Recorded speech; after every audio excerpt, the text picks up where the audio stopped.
Já estamos gravando, então, Então, iniciamos com a doutora Temis. então, bom dia a todos, especialmente ao doutor Moacir, nesse nosso encontro virtual, que infelizmente não nos dá a oportunidade de retribuir a receptividade que tivemos na Bahia há 10 dias.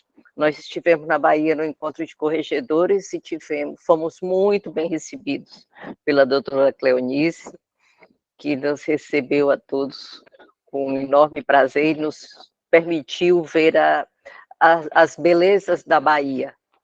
Então, nós esperamos que em breve nós possamos tê-lo presencialmente aqui conosco, para podermos retribuir um pouco da enorme gentileza baiana de que fomos merecedores.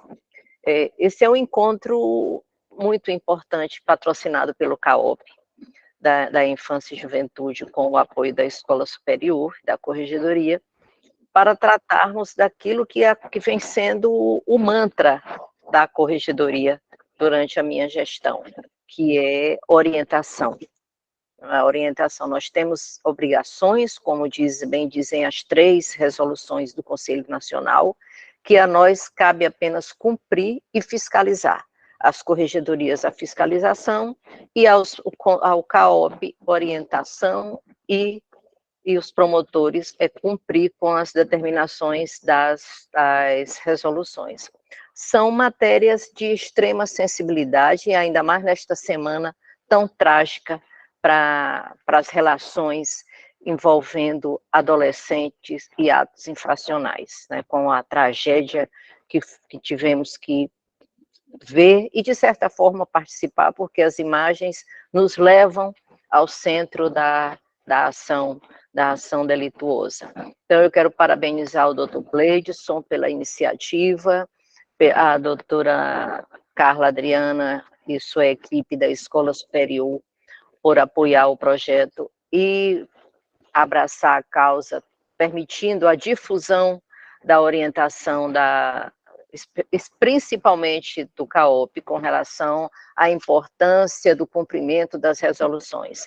A corregedoria é cobrada constantemente pelo Conselho Nacional. Né? Na atualidade, como eu já tive a oportunidade de dizer em um outro evento, nós estamos sendo cobrados por membros que se esqueceram de enviar os relatórios trimestrais no prazo. Então, nós temos que insistir na cobrança, dizer que não podem ser esquecidos, que as inspeções devem ser realizadas e devem ser comunicadas aos órgãos superiores, porque isso tudo é uma reação em cadeia. E nós estamos aqui unidos para atender e para fiscalizar os direcionamentos com relação à proteção integral da criança e do adolescente, seja infrator, seja não infrator. Então, repetindo as boas-vindas ao doutor Moacir e agradecendo ao nosso colega Chay também pela sua disponibilidade em nos auxiliar nesse evento, eu encerro por aqui as minhas palavras, desejando sucesso ao evento. Muito obrigada. Bom dia, gostaria de, inicialmente, aqui, em nome da Escola Superior, na pessoa da doutora Carla, que está no evento Pacto em Defesa da Democracia, e também o evento Ministério Público do Estado e Sociedade em Defesa da Democracia, entre o Conselho Nacional do Ministério Público, o Ministério da Justiça e o Ministério da Educação, está em Brasília, né? Então, em nome da Escola Superior, também gostaria aqui de saudar a nossa corregedora, a doutora Temis Maria Pacheco de Carvalho, que abriu o evento. Gostaria de saudar aqui também os nossos 2 palestrantes, né? O doutor Moacir Nascimento Júnior, que tão gentilmente aceitou esse convite, e como bem disse a doutora Temis, gostaríamos de recebê-lo pessoalmente, mas já fica o convite para uma outra oportunidade, né, que não, essa será virtual, mas esperamos que possamos também retribuir a amabilidade, esse senso de anfitrião que o baiano tem, né? Por favor, sinta-se em casa e muito obrigada em nome da escola por aceitar esse convite do CAU, e eu gostaria aqui também agora de saudar outro parceiro, né, da escola, o Centro de Apoio Operacional da Infância e Juventude, na pessoa do doutor Greudson Malheiros Guimarães, a quem coube a iniciativa, né, desse evento. Gostaria de saudar também a doutora Eligiane, né, minha colega e amiga aqui da Escola Superior, promotora auxiliar, o doutor Cássio Guimarães Chay, que também sempre à disposição, sempre disposto a contribuir com seus... Eu já vou ler o currículo dele, né, fazer uma síntese, né, assim como a do doutor Moacir. Então, em nome a Escola Superior se sente realmente feliz em contribuir para a capacitação de membros e servidores do Ministério Público, e principalmente estabelecendo essas parcerias com a Corregedoria e com o Centro de Apoio Operacional, no caso da Infância e Juventude.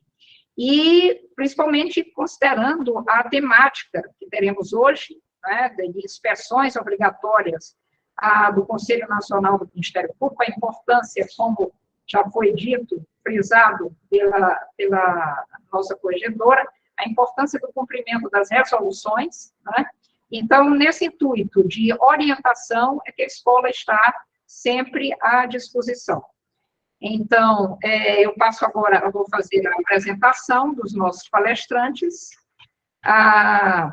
Iremos iniciar, como sugerido pelo doutor Chay, com o doutor Moacir, né, que é o nosso convidado do Ministério Público da Bahia. Ele tem atuação no Conselho Nacional do Ministério Público como membro auxiliar da Comissão da Infância, Juventude e Educação. Ele é doutorando em Jurisdição Constitucional e Novos Desafios pela Universidade Federal da Bahia, é mestre em Direitos Humanos pela UNIT, coordenador da Comissão de Crimes Cibernéticos do Fórum Nacional dos Membros do Ministério Público da Infância e Adolescência, Pró-Infância, né? O doutor Cássio Guimarães Chay, que é já diamante da casa, né? Vou pular a prata, né? E o ouro. É titular da 27ª Promotoria de Justiça Especializada do Termo de São Luís, né, da capital. Primeiro promotor de justiça da Ordem Tributária e Econômica, que é justamente essa promotoria especializada. É doutor em Direito pela Universidade Federal de Minas Gerais e pela Cardoso School of Law e a Shiva University. É mestre em Direito Constitucional pela UFMG também, e é professor associado da UFMA, né? É membro, professor de diversas instituições, dentre as quais a International Association of Constitutional Law e a International Association of Penal Law, né? Com isso, eu passo a palavra ao Dr. Gleidson, né, para dizer também algumas palavras, e, em seguida, teremos o início das palestras com o doutor Moacir Nascimento Júnior. Muito obrigada a todos. Obrigado, doutora Ana. Bom dia a todos. Cumprimento aqui esse dispositivo de honra na pessoa da nossa Corregedora-Geral do Ministério Público do Maranhão, doutora Temis Maria Pacheco. Cumprimento também a todos os colegas aqui presentes. E aí eu faço na pessoa dos nossos palestrantes, doutor Moacir e o doutor Cássio Guimarães Chay. Cumprimento também a Escola Superior do Ministério Público por estar topando, aí, mais uma vez, aí, aceitar realizar esse evento em conjunto. A doutora Eligiane e a doutora Ana Luísa, representando aqui a nossa diretora, a doutora Carla Adriana. O Centro de Apoio Operacional da Infância e Juventude, quando pensou em trazer uma temática relacionada às inspeções obrigatórias, né, do CNMP, presente nessas resoluções, a gente propôs isso em razão das demandas que recebemos diariamente dos colegas, especialmente das práticas relacionadas à forma de realizar as inspeções e especialmente na forma de colocar isso dentro dos formulários e de responder os formulários que são produzidos ali no sistema de resoluções de forma online. Então, eu agradeço, doutor Moacir, por sua disponibilidade. Desde quando eu falei a primeira vez, ele já disse que conseguiria fazer com a gente. Inclusive, foi necessário mudar a data, mas a data foi uma mudança em razão porque o mês de abril, que ia ser bem no começo de abril, está cheio de feriados, e a gente antecipou porque a gente precisava antecipar, porque nós estamos no curso do prazo das inspeções. Nós temos 2 inspeções, resolução 67 e a resolução 71, cujo prazo de inspecionar é agora dia 31 de março e cujos envios é até o dia 15 de abril. Então, a gente pediu para a escola conseguir essa data antecipadamente para que a gente pudesse realizar ainda no curso desses prazos que agora ocorrem. Então, para quem precisa recordar, a resolução 67 é a resolução das unidades, da fiscalização das unidades socioeducativas de meio fechado, e a gente está falando de internação e semi-liberdade, que aqui, doutor Moacir, elas são administradas pela FUNAC, que é a Fundação Nacional da Criança, da resolução 71, que é a resolução de acolhimentos institucional e familiar. E aí aqui a gente chama atenção para o e familiar, porque muitas das vezes tem sido, vamos dizer assim, esquecido, né, pelos colegas, que existem também o acolhimento familiar, e ele não necessariamente ele é uma unidade, certo? Ele não existe como uma unidade, mas ele existe enquanto um serviço, com a equipe técnica que precisa ser feita essa fiscalização por parte dos colegas, também para os acolhimentos familiares. No Maranhão, a gente, por exemplo, está cadastrado, parece que 14 unidades de acolhimento familiar, ou serviços de acolhimento familiar. E a novíssima resolução 204, que é de 2019, mas aqui o primeiro ano que ela veio a ser executada foi agora no ano de 2022, e que surgiu várias dúvidas dos colegas, porque é uma resolução, doutor Cássio, ampla, porque todos os promotores nos 217 municípios do Maranhão precisam fazê-la, porque o serviço de medida socioeducativa em meio aberto, ele precisa estar preparado para receber, a qualquer momento, um adolescente em decorrência de ato fracional. E a gente tem um trabalho de expandir o serviço de acolhimento familiar, a gente tem um trabalho de aumentar essa fiscalização do meio aberto para fortalecer, inclusive, a forma de cumprimento das medidas socioeducativas, e eu acho que vai ser muito pertinente a gente hoje aproveitar que a expertise do Dr. Moacir, que é uma pessoa que é membro auxiliar do Conselho Nacional do Ministério Público e trabalhou ano passado, incessantemente, para aperfeiçoar essas resoluções. Então, nós estamos falando, para esse ano de 2023, de resoluções novas, aliás, não de resoluções novas, mas de formulários, certo? Dessas inspeções que trazem novidades e que os nossos colegas promotores, servidores, precisam conhecer para saber exatamente quais as mudanças, quais as inovações e de que forma foi aperfeiçoado. A CIG, que é a Comissão da Infância e Juventude CNMP, ano passado realizou 5 reuniões no Brasil todo, por região, Norte, Nordeste, Sul, Sudeste, Centro-Oeste, e exatamente buscando escutar os colegas e aperfeiçoar essas medidas. Então vai ser um prazer muito grande a gente trabalhar isso. Quem tiver perguntas, vamos colocando aí no chat, que a gente vai recolher todas as perguntas e vai trazer aqui para os nossos palestrantes. E o registro de presença também tem um link no chat para quem quiser poder registrar sua presença, ainda não fez. Muito obrigado por essa oportunidade. E aí, agora, como disse a doutora Ana Luísa, que já apresentou o doutor Moacir Nascimento Júnior, que é membro do Ministério Público da Bahia, embora ele tenha essa cara de baiano e tenha muitos anos na Bahia, né, e ele é de coração baiano, mas ele é do Rio Grande do Norte. E baiano porque se estabeleceu na Bahia. Mas, doutor Moacir, muito bem-vindo. É um prazer, agradeço também ao doutor Rogério Magnus Varela, presidente da Comissão da Infância e Juventude do CNMP, por estar aqui contribuindo com o Ministério Público do Maranhão. Doutora Ana Luísa já lhe apresentou, o senhor está com a palavra, fique à vontade, muito obrigado. Eu peço só permissão para me ausentar, porque eu tenho uma reunião marcada com o corregedor do TJ. Vou ter que me deslocar para lá agora, mas doutor Moacir, fique à vontade, que a casa é sua.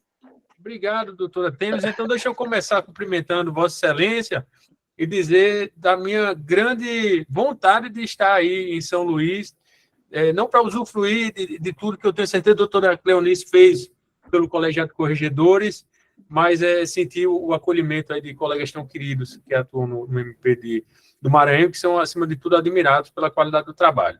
Tá, obrigada, então, fique à vontade. Breve a gente se encontra pessoalmente, se Deus quiser. Vou cumprimentar também a doutora Ana Luísa, que está aqui, não é, com todos os contatos que eu recebi da escola, não é, com todo o trabalho administrativo, né, doutora? Cumprimentar a sua equipe também pelo apoio técnico aqui, cumprimentar o querido Gleudson, colega que tem uma história já de atuação na área da infância e contribui muito com o Conselho Nacional do Ministério Público. Então, não há o que agradecer, e isso é uma oportunidade que a CIG tem, né, pode ter certeza que o conselheiro Rogério Varela fica muito feliz todas as vezes que surge um convite dessa natureza, possamos manter uma interlocução com as unidades mais próximas. Cumprimentar também, como já o fiz antes da gravação, mas repetir, uma referência nacional no trabalho, no conhecimento profundo jurídico sobre a atuação do Ministério Público, que é o colega Cassius, que aí pediu para falar primeiro, né, porque provavelmente se eu falasse depois não ia ter mais o que falar, ele ia esgotar o tempo. Então, muito obrigado aí, meu amigo, por mais essa demonstração de grandeza de espírito. Então, eu vi que já está compartilhando aqui minha tela, estou vendo que tem bastante gente conectada, muitos usuários promotoria, né, usuários também, enfim, deu uma passada aqui, ver se conhecia algum colega para cumprimentar, mas, enfim, o Márcio Tadeu está aqui, não é, querido? Eu cumprimento também todos os membros servidores que estão participando aqui, nos honrando com a sua presença nesse evento virtual. Então, eu fiz aí, com base no tema da palestra, foi colocado no nosso material de divulgação, né, alguns slides, para também não me perder aí na temática. Eu vou procurar ser o mais sucinto possível, não sei se meia hora está bom, doutora Ana Luísa, pode ser meia hora de fala? Tempo... Doutor, fique à vontade, eu creio que meia hora, se eu precisar de uns 5 minutos a mais também, o senhor fique bastante... Eu estou controlando o tempo aqui, então, vamos lá.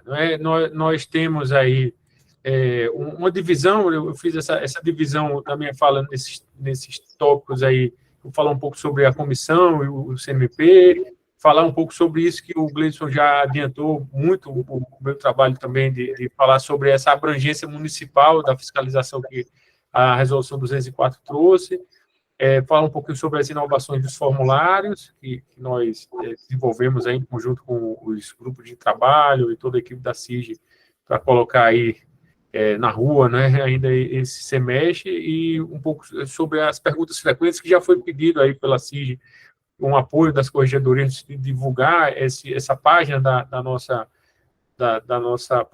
página da CIG, né, que são muitas perguntas que esclarecem rapidamente, o promotor vai conseguir esclarecer algumas dúvidas aí que surgem durante o preenchimento dos seus formulários. Eu vou trazer aqui, e aí eu não falo em nome do CNMP, não é uma percepção minha, como membro do Ministério Público, tenho mais de 20 anos de Ministério Público, eu fui servidor durante 9 anos, então eu, na época da emenda 45, era servidor, acompanhei os debates, não é, da tramitação dessa proposta de emenda à Constituição, e o que existia muito na época era a caixa preta do judiciário, né, temos que abrir a caixa preta do judiciário, precisamos ter controle, né, um órgão de comando e controle sobre as instituições, e aí se criou para o Ministério Público e para o Poder Judiciário essa estrutura, né, com essas duas funções, controle da atuação administrativa e financeira, e o cumprimento dos deveres funcionais de seus membros. Mas a própria Constituição traz lá, são muito parecidos os dispositivos do CNMP e do CNJ, né,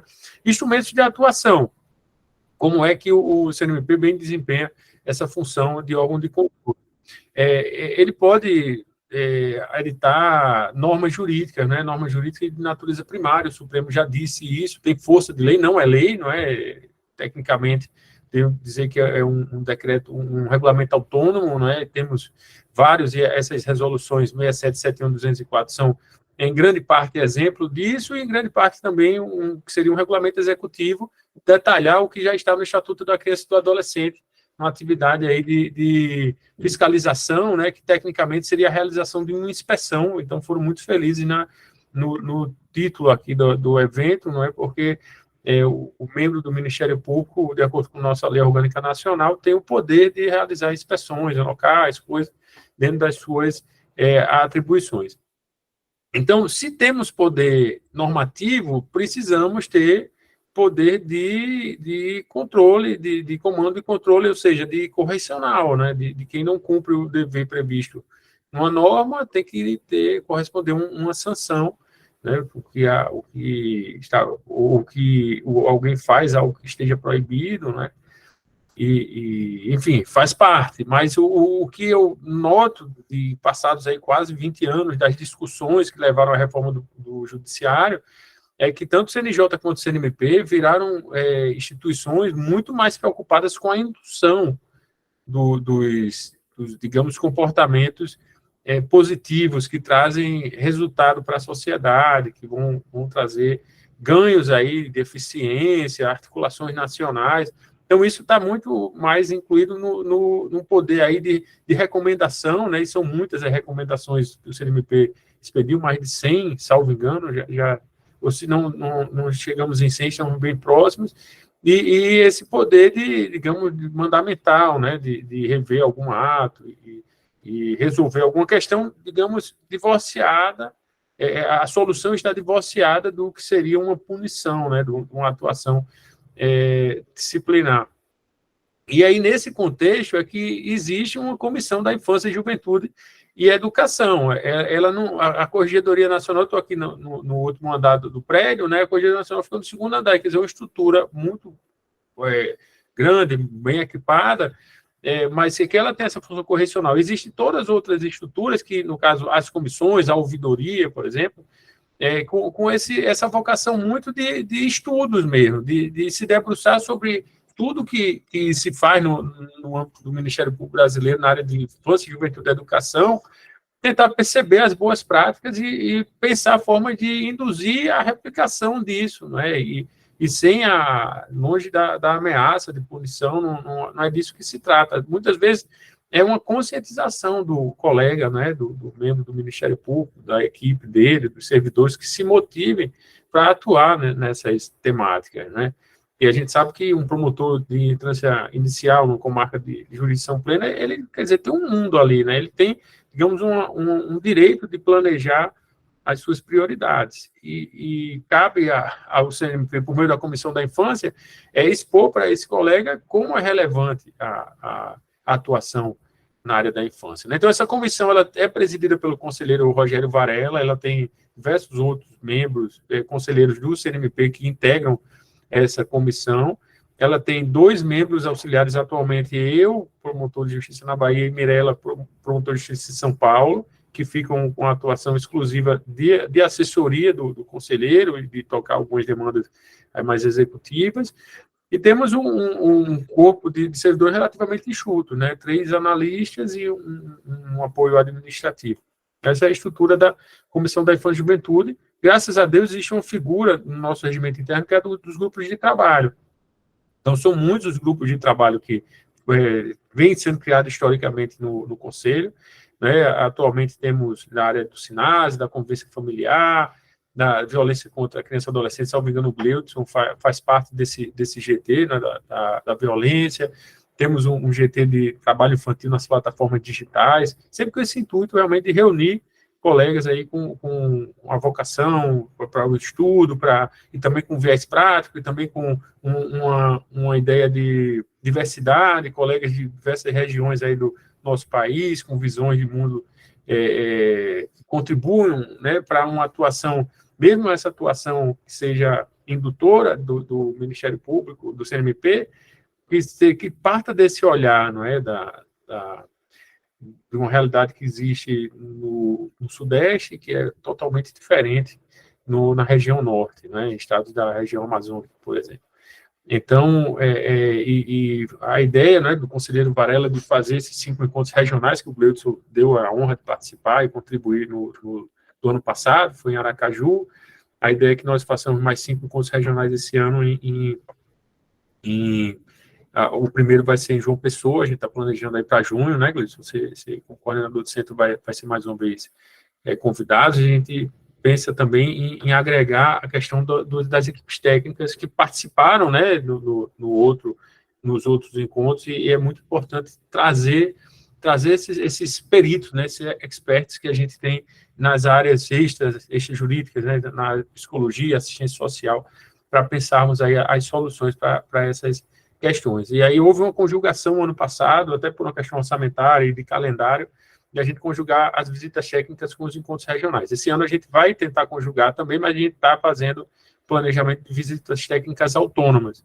E aí, mais na frente, eu vou tratar da importância do preenchimento dos formulários, porque eu fiz a inspeção, mas não mandei o formulário, porque manda isso para o CNMP. Não é bem assim, não é mandar isso para o CNMP.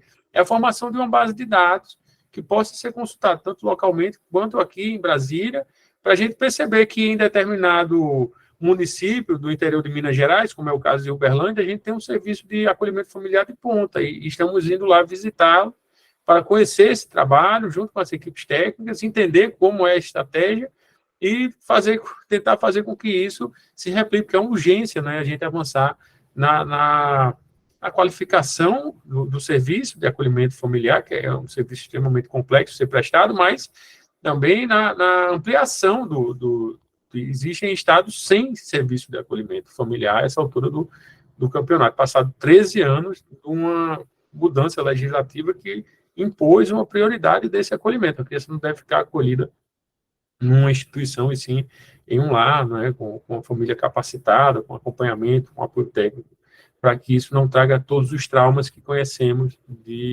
decorrentes de um acolhimento institucional. Eu queria só rapidamente citar também o Encontro Nacional, que vamos fazer novamente em novembro. Não temos as datas ainda, porque dependemos do calendário do plenário, né, mais das sessões plenárias, mas a ideia é repetir esse Encontro Nacional em novembro. E eu tenho como dever de casa da CIG, não é? Porque temos essas 3 resoluções, a 6771 e 204, né, com obrigações aí bem delimitadas para serem cumpridas pelos colegas. A resolução 71, ela vai muito além da fiscalização, ela é meio que um livro, né, um guia ali da boa atuação para garantir a convivência familiar e comunitária, normas extremamente importantes. E aí, realmente, em 2019, veio a resolução 204, com a previsão de uma atuação mais intensa aí no meio aberto, né? Eu vou remeter para a escola, né? Esse documento foi produzido no final do ano passado, né, com os dados estatísticos de cumprimento das resoluções, mas também com uma exposição aí da CIG sobre o que foi feito para tentar contribuir de alguma forma com o incremento desses dados, que em algum momento se percebeu que estava muito baixo o índice de cumprimento em alguns estados, e o que está se planejando para esse ano, né? No final do ano passado, foi uma manifestação do conselheiro ao plenário, no sentido do que estava se planejando para a CIG em 2023, então isso eu vou abordar na sequência aí da minha fala. E aí eu destaquei um tópico só para essa questão da abrangência municipal, né? Isso foi uma proposição de 2017, né, a fiscalização do meio aberto. Essa proposição derivou de um trabalho do GT Sinase. Então, havia um GT, e o GT se reuniu muito com o pessoal do Ministério e fizeram esse roteiro de fiscalização.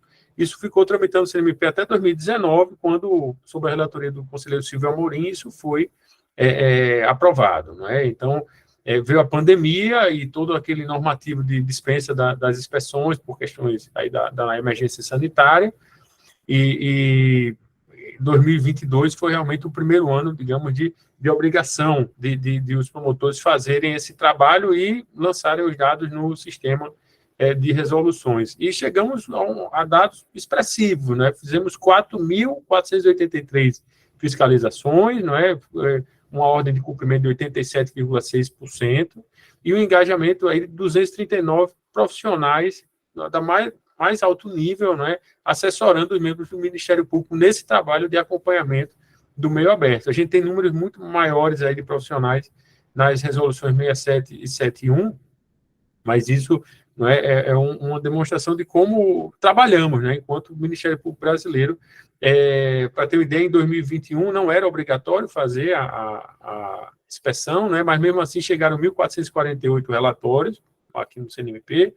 O prazo venceu em julho, né, então em julho a gente fez um retrato e a gente tinha 2.580 relatórios, e após um esforço muito grande, e aqui eu destaco o esforço dos coordenadores de centro, né, que são os colegas com quem a CIG mantém um contato mais próximo, e, logicamente, o empenho das corregedorias também, no sentido de esse número, avançar muito para 4.483 fiscalizações ao final do ano. Foi o outro retrato que a gente fez quando o conselheiro elaborou o relatório anual de fiscalização da CIG. E aí, naquele momento, no final do ano passado, a gente ainda tinha 975 municípios sem qualquer tipo de registro para o CNMP do serviço. Então, são esses que estão em vermelho aí, não é? Os que estão em laranja eram, em dezembro, municípios que teriam sido fiscalizados, mas a corregedoria ainda não teria validado esses relatórios para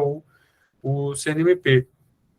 E a grande maioria desses municípios são municípios de pequeno porte, né? Não tem CREAS, são mais de 3 mil municípios no Brasil que não tem CREAS, e a gente sensível a essa temática, entendeu que não caberia realmente, numa realidade específica que eu vou tratar mais à frente, impor uma inspeção tão completa como foi essa, pensada provavelmente para serviços de capital, serviços bem mais avançados aí, em termos de cumprimento da lei do SINASE. Então, isso consta do relatório anual, né, a fundamentação dessa cobertura municipal está na resolução 204, que prevê, a coleta dos dados sobre o plano municipal, né? Então, se o plano é municipal, o promotor tem que informar se tem ou não plano, se ele está em fase de elaboração. Isso consta aí da resolução 204, e a gente tem uma recomendação, o CNMP, de 2015, que trata dessa questão da implementação do plano. Então, esse dado, infelizmente, nós temos a expectativa que em 2023 a gente tenha um retrato muito melhor dessa questão dos planos municipais. Tudo começa com um plano, com um diagnóstico, começa com um diagnóstico e com pessoas do município se debruçando sobre essa realidade, pensando como vai agir o município na questão socioeducativa. Foi muito bem lembrado na abertura, o episódio aí triste da escola, e que a gente vê que são atos infracionais leves, mas são atos infracionais que merecem uma abordagem, de uma ameaça, de algo que sinaliza um comportamento violento, e isso é enfrentado pelo meio aberto, não é uma internação que vai resolver a situação. E, na verdade, o que me parece que ocorreu ali foi um problema de saúde mental, algo que está distante do SINASE, distante assim, o SINASE tem que trabalhar junto com o SUS, mas a questão da saúde mental, ela é preponderante para resolver o problema, para evitar que uma idosa seja assassinada em sala de aula por um aluno de 13 anos.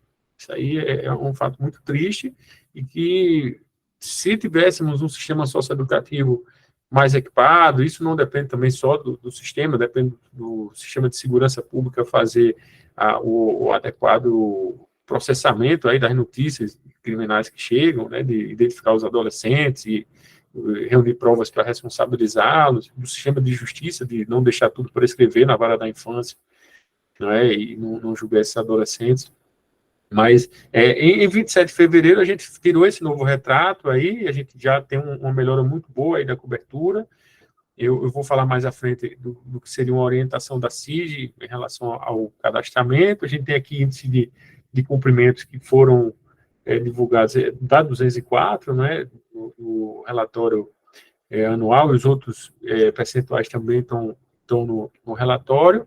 Mas o fato é que terminou 2022 com a resolução 204, seu primeiro ano de cumprimento, estando num patamar muito próximo da média de cumprimento das demais resoluções do CNMP. Então, isso foi um feito, assim, todo mundo que se engajou para sair, em alguns estados, sair de zero, deu prazo, não tinha nada enviado para o CNMP, para uma quantidade expressiva de inspeções realizadas. E uma coisa importante, são inspeções que o CNMP acresceu essa tarefa para ser realizada pelos membros, servidores, equipes técnicas, né? E para ter uma ideia, somando as 3 fiscalizações obrigatórias, né, as inspeções, a gente teve 7.159 em 2019. O CNMP, no final de 2019, recebeu 7.159 formulários preenchidos. Na pandemia, baixou para 2.683, no final de 2001 foi para 6.988. Passado o período da pandemia, a gente saltou, digamos, estamos num período de normalidade, para comparar dezembro de 22 e dezembro de 19, foram para 11.872 inspeções. São milhares de inspeções a mais, não é, realizadas pelas mesmas equipes. Então, eu vou trazer aqui o nosso site da comissão, não é? A gente tem aí nessa aba esquerda as fiscalizações. Eu acho que é o melhor caminho, o promotor, eu tenho que fazer a fiscalização. Como é que eu faço? Para saber qual é o prazo, como é que eu envio isso? Minha orientação é sempre entrar no site, a fiscalização de meio fechado, meio aberto, com acolhimentos. Então, você clica aí e esse é o atalho na cnmp.mp.br/SIG, que mostra essa página inicial, e vai cair nessa página. Tem a resolução, né? Você pode clicar para acessar o sistema de resolução e clicar para baixar o formulário em PDF, né? Essa é a página do sistema de resoluções, todos devem conhecer. Eu reconheço que é um sistema que está aí na praça há mais de 10 anos, com a mesma cara, com o mesmo design. Acho que é um esforço nosso aqui junto ao pessoal da STI, pessoal da tecnologia, de aprimorar isso de alguma forma, né? Mas por hora é o que temos, mas a boa notícia é que esse sistema é apenas uma capa de uma infraestrutura tecnológica muito boa, que gera um banco de dados que a gente pode trabalhar em outros sistemas, como é o Tableau, não é? E que isso, inclusive, está à disposição de vocês. A gente tem um banco de dados muito seguro, e muito funcional. Mais à frente eu vou tratar do que pode ser feito aí com essa base de dados. Sobre os formulários, né? Uma coisa importante, pessoal. Resolução 67, Resolução 71, os GTs não concluíram o trabalho de aperfeiçoamento desses formulários. Então, os formulários que estão aí para o ano de 2022 e 2023, no primeiro semestre, são os mesmos formulários do ano passado, com apenas um incremento que foi a parte final. Nós padronizamos as 3 resoluções. As 3 resoluções passam a ter uma forma padronizada, que elas eram, cada uma tinha uma forma, e a gente tentou reunir o que há de melhor nas 3 e também o que tem na resolução e na resolução 56, que são da Comissão de Segurança Pública. Nos esforçamos aí, como eu disse, um tempo recorde assim, para revisão aí, no mês de janeiro, conseguimos fazer a programação. Isso é um dos problemas do sistema de resoluções, é isso. A configuração dos formulários é algo muito difícil de ser feito. Então, enfim, esse é um ponto. A 204, a gente mudou algumas coisas. O que é que a gente mudou, pessoal? O principal ponto é essa pergunta 1.5.1. Ela não existia. E, na verdade, é uma oportunidade de declaração. O membro pode declarar que o município não tem programa implantado, não tem medida socioeducativa sendo executada, e que nos últimos 12 meses não houve execução de medida. Veja, isso limitado aos municípios pequeno porte 1, porque se existe mais de 20 mil habitantes, existe CRES, existe programa. Então, essa foi a premissa que levou a essa hipótese de restringir as 20 mil habitantes. E, assim, a gente tem realidade em Minas, são 800, aí são 217, né? Minas são mais de 800, promotor com 10 municípios na comarca, né? E municípios todos, talvez os menores, todos nessa situação. Não tem adolescente cumprindo, não tem estrutura, não tem nada. Então, ao preencher, ao marcar esse campo, as outras páginas vão ficar desabilitadas. Você não precisa preencher o formulário. Se você quiser fazer o preenchimento de formulário com o pessoal da Secretaria de Assistência Social, ótimo, vai ser um aprendizado para todos. Mas, numa realidade que a gente vive, não realmente é uma coisa complicada. E aí eu queria só destacar aqui essa 1.6. Essa pergunta está na resolução 204, que é a questão dos planos, e não estava no formulário, por um erro isso não foi incluído no sistema de resoluções. Então, a gente fez algumas alterações no formulário, unicamente para adequar o que está no sistema de resoluções ao que está na resolução 204. A gente está trabalhando no aprimoramento desse formulário para o ano que vem, mas é isso, a gente tem algo, de certa forma, muito similar ao que foi aplicado o ano passado. Então, a gente tem a questão dos quantitativos, né, porque é um problema. Só a gente estava em reunião o dia inteiro ontem do GT Sinase presencial aqui, e à tarde a gente chamou o pessoal do Ministério dos Direitos Humanos, do Ministério do Desenvolvimento Social, o pessoal da coordenadoria do Sinase. Não há dados sobre quantidade de adolescentes cumprindo medida. Isso é uma contribuição boa que o CNMP dá, né, de coletar esses dados, digamos, com confiabilidade, né, sendo enviados por um membro do Ministério Público. Isso é bom porque há uma colaboração mútua aqui em Brasília, de a gente também, junto com o CNJ tem suas dificuldades também de processamento desses dados, de a gente articular alguma forma de melhorar essa, digamos, política, né, essa distribuição aí das estruturas. E essa é a página final, né, que é as considerações finais e pós-inspeção. Pós-visita, né, e a gente conseguiu, embora a resolução fale em fiscalização, visita, a gente vai usar esse termo pós-inspeção, porque realmente é aquilo que está na Lei Orgânica Nacional. Então, um primeiro ponto é o promotor declarar se a inspeção foi presencial ou não. Se não foi presencial, ele vai abrir um campo para ele explicar se há um ato da corregedoria local, qual é digamos, a história que está por trás dessa inspeção realizada de modo remoto. O CNMP não tem nada sobre isso, não é? Então, somos muito questionados. E aí, pode ou não pode fazer? Se nós não temos como afirmar se pode ou não pode fazer, isso vai ser uma decisão inicialmente da unidade, né? A unidade vai perceber suas particularidades, né? Vai estabelecer, de repente, distâncias, se há carro, se não há carro.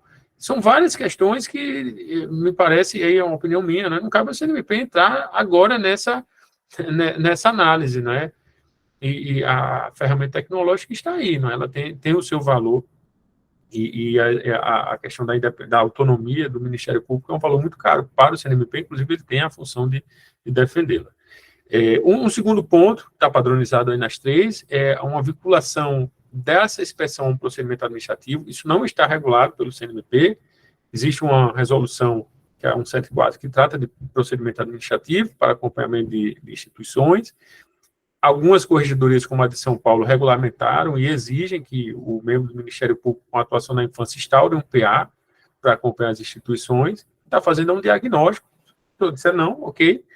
Se assim, informa o número do procedimento. Estamos apenas percebendo isso. Talvez o CNMP decida regulamentar isso, porque fica solto, né? Fica uma atuação solta, uma inspeção feita até para respaldar o trabalho do membro do Ministério Público que vai a campo, para ingressar em um local, ele está respaldado por um procedimento regulamento instaurado, lançado em sistema.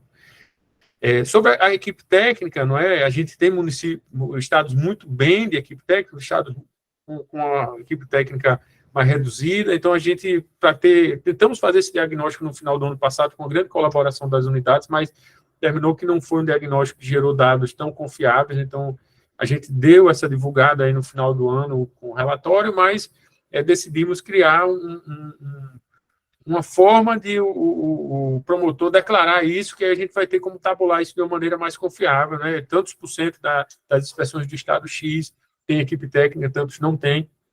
E aí o promotor vai ter a oportunidade de dizer, fez com equipe técnica, fez sem equipe técnica porque ele pediu e a unidade não tem, fez porque ele acha que não precisava de equipe técnica, enfim, é algo que eu vi com uma certa frequência, assim, uma visão dos colegas, depois que minha experiência de promotor, que eu estava até julho em Paulo Afonso, né, como titular da infância lá, foi uma revolução a chegada da equipe técnica para a qualidade do trabalho, né, mas, enfim, esse formulário é para a gente tentar entender melhor como é esse procedimento, e a gente tabular também as providências, porque isso, pessoal, vai gerar pauta positiva para o Ministério Público brasileiro. dizer, né, se houve providência extrajudicial, ou seja, se foi feita a recomendação, se foi instaurado o procedimento, se ajuizou a representação lá do artigo 191 do ECA, enfim, é isso que a gente está querendo também, de certa forma, perceber, e a orientação que a gente vai disparar aí nas validações pelas corregedorias é que esse é um ponto importante, porque muitos colegas fazem muita coisa e lançam nas observações gerais, né? Fiz a CP, tem uma CP tramitando e tal, mas isso não é tabulável, né? A gente já tem o chat GPT aí que dá para tabular, mas não, a gente precisa que isso seja lançado de acordo com uma técnica de coleta de dados para viabilizar, não é? Essa interpretação automatizada, porque é humanamente impossível você ter mais de 10 mil formulários, mesmo que tivesse uma equipe muito grande aqui de analistas e colegas promotores, não daria, né?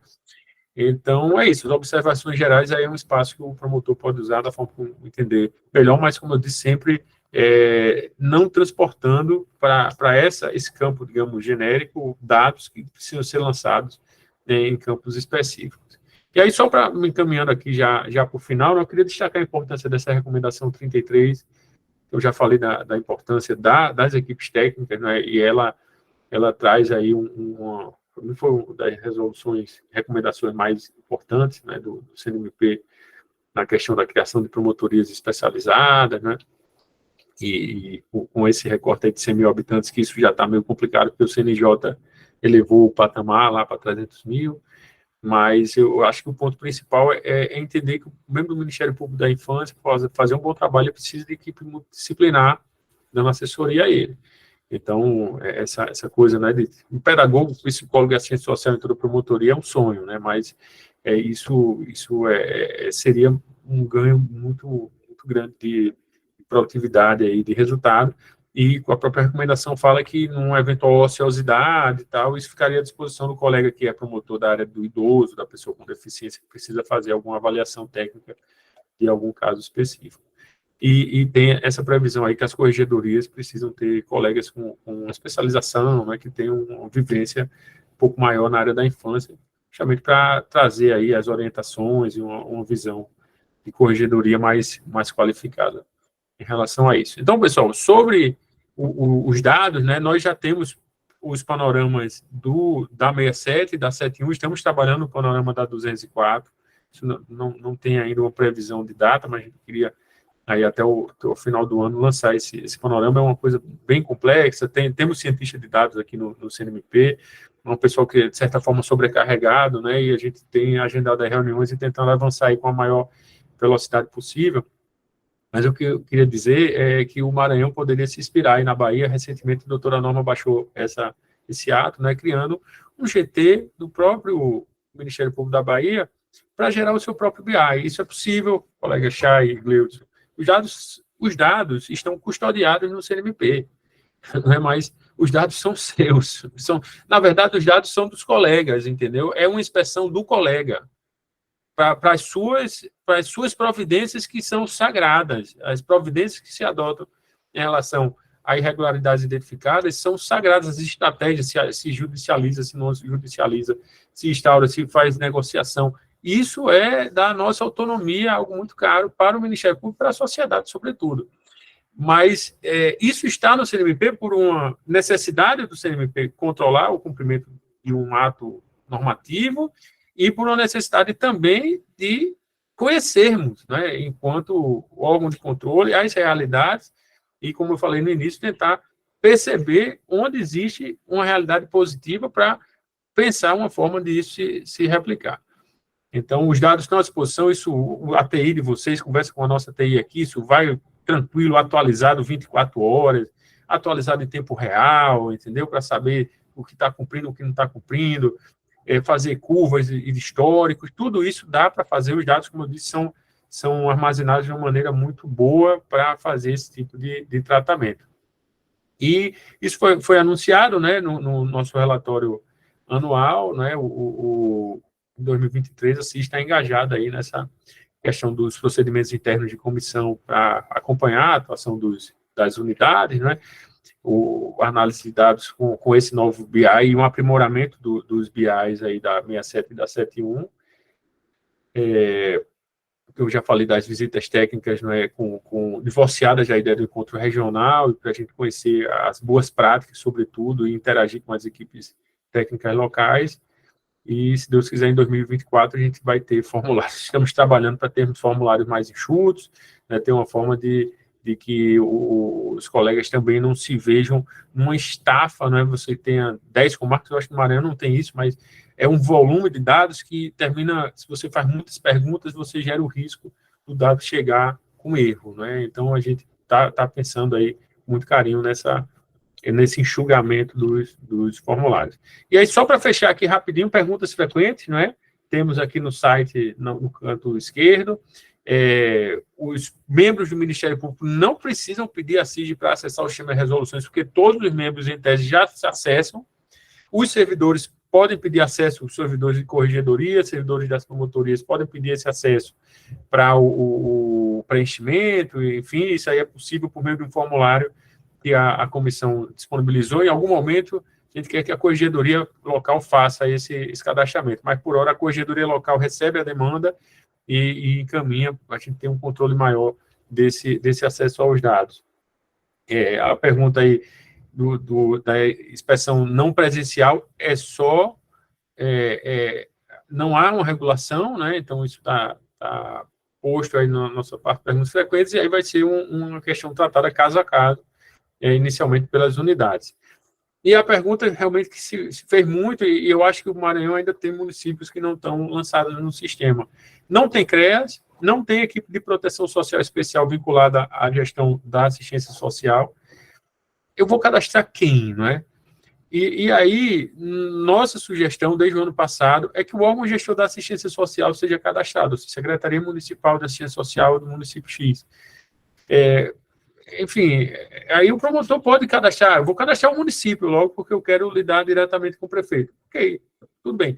O importante é que eles não tenham clarão no nosso BI, né? A gente cria uma análise gráfica desses dados, e aí vão surgindo os clarões de municípios que não têm informação nenhuma, nem entidade cadastrada, e aí não há problema nenhum. Eu estou fraudando, eu estou dizendo que tem programa onde não tem. Não é isso. Vai ficar muito claro ao preencher o formulário. Você está lançando em sistema um ambiente, digamos, onde você fez um trabalho de inspeção. Você faz problema de inspeção, uma coisa fantasma, assim, um presídio que não tem nada, mas tem recurso público. Você entra, não tem nada dentro. Ok, você fez uma inspeção, não tinha nada para fiscalizar, mas a inspeção resultou em um dado relevante.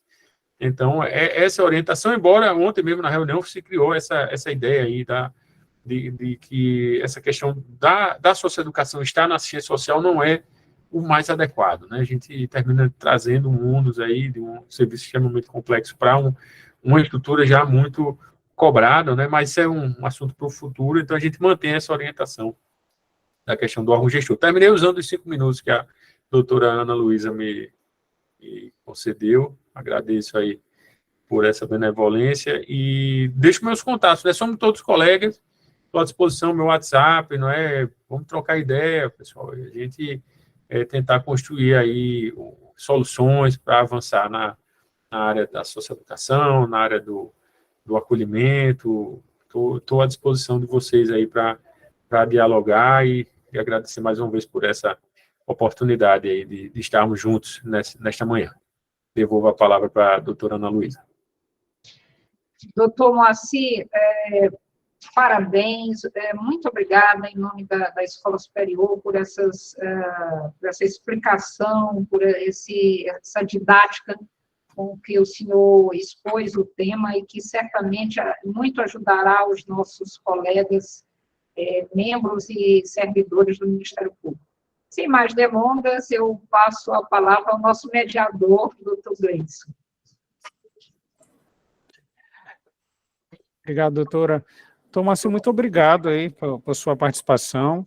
Eu tenho algumas já perguntas aqui prontas, eu peço inclusive que os colegas também, se quiserem, podem fazer colocando no chat a sua pergunta, mas eu acho que eu vou fazer o seguinte, passar a palavra para o doutor Cássio Guimarães Chay, e em seguida a gente faz todas as perguntas, tanto para o doutor Moacir quanto para o doutor Chay, já que podem ser complementares, inclusive a própria fala do doutor Chay, que a gente está num espaço aqui onde tem representante do CNMP e da Corregedoria.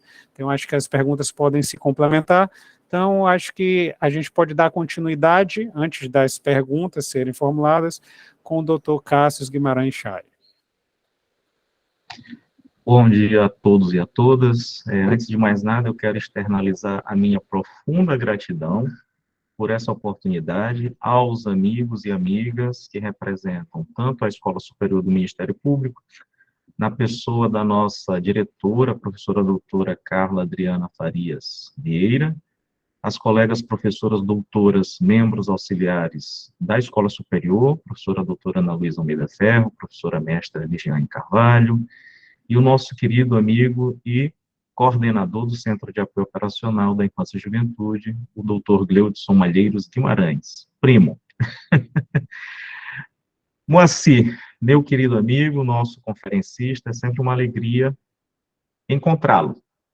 Quisera fosse presencialmente. E, não obstante, a tecnologia, ela nos aproxima.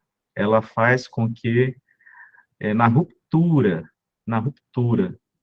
da geografia e dos espaços, nós nos testemunhemos a um só tempo, a despeito da distância. Então, é uma alegria tê-lo aqui. Eu lhe agradeço, eu agradeço ao meu amigo e irmão a generosidade das palavras, da acolhida, e tenho para mim referendar todo o conhecimento técnico, pontual, direto, objetivo e necessário que o amigo compartilha para todos nós essa manhã. Também quero registrar as minhas saudações a todos os colegas, membros e membras do Ministério Público, servidores e servidoras, estagiários, interessados e interessadas, parabenizar e dizer que é importante aqui a atitude de inclusão social ao acesso à informação com a nossa profissional que aqui performatiza, não é, a língua oficial brasileira de sinais. Então, muito obrigado. Eu procurarei falar com certa pausa para que a amiga encontre contemporaneidade à minha fala. De antemão, mais uma vez, agradeço também à senhora corregedora pela oportunidade que me franqueia para representá-lo nesse momento. Muito pouco ficou para ser dito aqui, depois da brilhante conferência do nosso amigo Moacir.